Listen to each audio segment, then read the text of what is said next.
Hello నమస్తే నేను Ashok welcome to ప్రజా చైతన్యం. జగన్మోహన్ రెడ్డి పార్టీకి సంబంధించిన కార్యక్రమాలపైన ప్రధానంగా దృష్టి పెడుతూ వస్తున్నారు. ఓటమికి అయిపోయిన తర్వాత, ఓటమి పాలైన తర్వాత పార్టీకి సంబంధించిన వ్యవహారాలపైన గతంలో పార్టీకి సంబంధించి చేసినటువంటి తప్పులన్నింటినీ కూడా సరిచేసుకుంటూ వస్తున్నారు. ఇప్పటికే ఎవరైతే గతంలో ఎన్నికలకు సంబంధించి నియోజకవర్గాలకు సంబంధించి అభ్యర్థుల్ని మార్పు చేశామో వాళ్ళందరి ప్లేస్లో వాళ్ళ సొంత నియోజకవర్గాల్ని రీప్లేస్ చేస్తూ కొత్త వాళ్ళకు కూడా అవకాశం ఇస్తూ ఆయన పావులు కదుపుతూ వస్తున్నారు. నెక్స్ట్ ఎలక్షన్స్కి ఎలాంటి తప్పు చేయకుండా పార్టీకి సంబంధించిన వ్యవహారాలపైన, కార్యకర్తలకు సంబంధించిన ఇష్యూస్ పైన, అలాగే పార్టీకి సంబంధించినటువంటి వాటిపైన ఎవరైతే గట్టిగా పోరాడతారో వాళ్ళందరికీ కూడా తిరిగి అవకాశం ఇవ్వాలని చెప్పేసి జగన్మోహన్ రెడ్డి చెప్తూ ఉన్నారు. పదే పదే జిల్లాల వారీగా అధికారులతో కావచ్చు, జిల్లాల వారీగా ఉన్నటువంటి వైసీపీ పార్టీకి సంబంధించినటువంటి వ్యక్తులతో కావచ్చు ఆయన సమావేశం అవుతున్నటువంటి సమయంలో ఆయన ప్రధానంగా చెప్తుంది, గతంలో కొన్ని తప్పులు చేశాము, ఈసారి ఆ తప్పులు చేయకూడదు. మీరు పార్టీకి సంబంధించి, కార్యకర్తలకు సంబంధించి పార్టీని అంటిపెట్టుకుని ఎవరైతే ఉన్నారో వాళ్ళకి ఈసారి ఖచ్చితంగా ప్రాధాన్యత ఇస్తానంటూ కూడా జగన్మోహన్ రెడ్డి కరాఖండిగా చెప్తూ వస్తున్నారు. అయితే ఇప్పటికే నియోజకవర్గాలకు సంబంధించి, జిల్లాలకు సంబంధించి చాలా మార్పులు చేసుకుంటూ వస్తున్నారు. గతంలో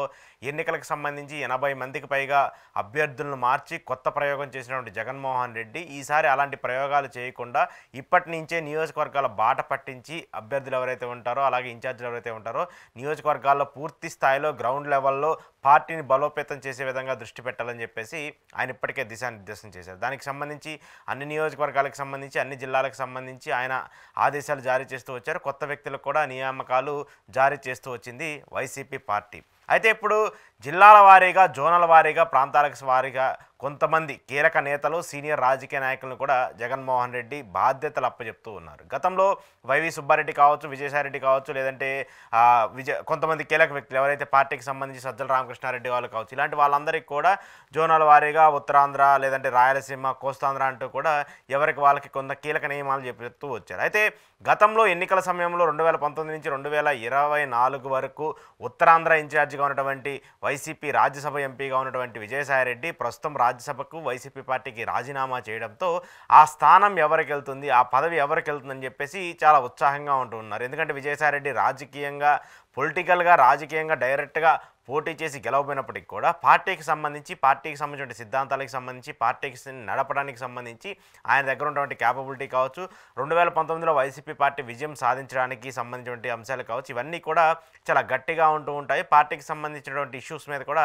ఆయన చాలా గట్టిగా మాట్లాడుతూ, పోరాడుతూ వస్తుంటారు. సో విజయసాయిరెడ్డి రాజీనామా చేయడంతో ఇప్పుడు ఆ స్థానం ఎవరికి ఇస్తారు, ఆ ప్లేస్లో ఎవరిని భర్తీ చేస్తారని చెప్పేసి చాలా పెద్ద పేర్లు వచ్చినప్పటికి కూడా ఆ అవకాశాన్ని పేర్ని నానికి కల్పిస్తూ వస్తున్నారు జగన్మోహన్ రెడ్డి. పేర్ని నాని కూడా గతంలో మంత్రిగా పనిచేశారు. ఆయన పార్టీకి సంబంధించి చాలా లాయల్గా ఉంటూ వస్తున్నారు. జగన్మోహన్ రెడ్డికి సంబంధించి అధికారంలో ఉన్నప్పుడు, అధికారంలో లేనప్పుడు జగన్మోహన్ రెడ్డి అంటి పెట్టుకుంటూ వస్తున్నారు. ముఖ్యంగా కాపు సామాజిక వర్గానికి చెందినటువంటి నేత కాబట్టి ఉత్తరాంధ్రలో విజయసాయిరెడ్డి ప్లేస్ని ఆయన రీప్లేస్ చేస్తే మాత్రం ఖచ్చితంగా అక్కడ పార్టీకి సంబంధించి, పార్టీ బలోపేతం పైన, పార్టీకి సంబంధించినటువంటి అంశాలపైన గట్టిగా గలమెత్తి అటు ప్రభుత్వం పైన కూడా గట్టిగా మాట్లాడే ఒక వాయిస్గా ఉంటారని చెప్పేసి జగన్మోహన్ రెడ్డి భావించారట. దానికి సంబంధించి విజయసాయిరెడ్డి ప్లేస్ని పేర్ని నానికి భర్తీ చేయాలని చెప్పేసి చూస్తున్నారు. అయితే పేర్ని నాని గతంలో మంత్రిగా పనిచేసిన, ఆ తర్వాత మంత్రిగా లేకపోయినా కూడా ఆయన ప్రభుత్వానికి సంబంధించి గట్టిగా ఒక వాయిస్ని వినిపిస్తూ వస్తున్నారు. కూటమి సర్కార్ కావచ్చు, లేదంటే పవన్ కళ్యాణ్ కావచ్చు, లేదంటే టీడీపీకి సంబంధించిన అంశాలు కావచ్చు, వీటన్నిటి మీద చాలా పెద్ద ఎత్తున మాట్లాడుతూ వచ్చినారు. పవర్ పోయినా కూడా,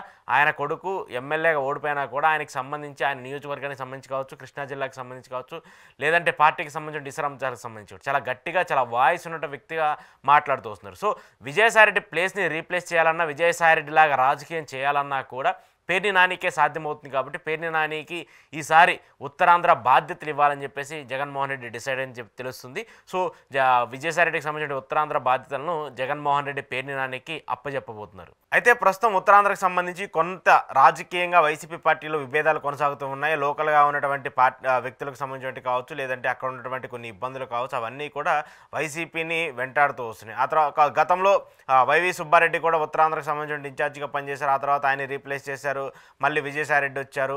ఇలా కొంత గందరగోళం ఉన్నటువంటి నేపథ్యంలో పేర్ని నానికి ఆ బాధ్యతలు ఇవ్వడం వల్ల పార్టీకి సంబంధించిన కార్యక్రమాల్లో ఆయన రోల్ ఎలా ఉంటుంది, పార్టీకి సంబంధించిన ఇష్యూస్లో ఆయన ఎలాంటి కీ రోల్ పోషిస్తారని చెప్పేసి కూడా ఇప్పుడు పెద్ద ఎత్తున చర్చనీయాంశంగా మారుతుంది. ఎందుకంటే వైసీపీ పార్టీకి సంబంధించి కేడర్ బలంగా ఉన్నటువంటి నేపథ్యంలో లోకల్గా ఉన్నటువంటి లీడర్లలో మాత్రం కొంత సఖ్యత లేకపోవడం, వాళ్ళ మధ్య విభేదాలు ఉండటంతో పార్టీకి సంబంధించి ఓటమి కావచ్చు, లేదంటే ప్రస్తుతం ప్రభుత్వానికి సంబంధించి వ్యతిరేకతను అందిపుచ్చుకోవడంలో కావచ్చు, అక్కడ పార్టీ వెనకబడిపోతుంది. సో పేర్ని నాని అయితే అలాంటి ఇష్యూస్ అన్నింటినీ కూడా క్లియర్ చేసి పార్టీ మళ్ళీ అధికారంలోకి తీసుకొచ్చే విధంగా, పార్టీకి సంబంధించి మళ్ళీ బలోపేతం చేసే విధంగా దృష్టి పెడతారు కాబట్టి పేర్ని నానికి అవకాశం కల్పించాలని చెప్పేసి జగన్మోహన్ రెడ్డి డిసైడ్ అని తెలిసింది. సో రాబోయే రోజుల్లో ఉత్తరాంధ్రకు సంబంధించి వైసీపీ కీలక నేతగా పేర్ని నాని ఉండబోతున్నారు. దాంతోపాటు విజయసాయిరెడ్డి గతంలో వైసీపీకి సంబంధించి ఏదైతే రోల్ ప్లే చేస్తూ వచ్చారో అలాంటి రోల్ని ఇప్పుడు పేర్ని నాని తీసుకోబోతున్నారు. గతంలో చాలాసార్లు జగన్మోహన్ రెడ్డి చెప్తూ ఉన్నారు, ఎంతమంది వచ్చినా ఎంతమంది పోయినా కూడా వైసీపీ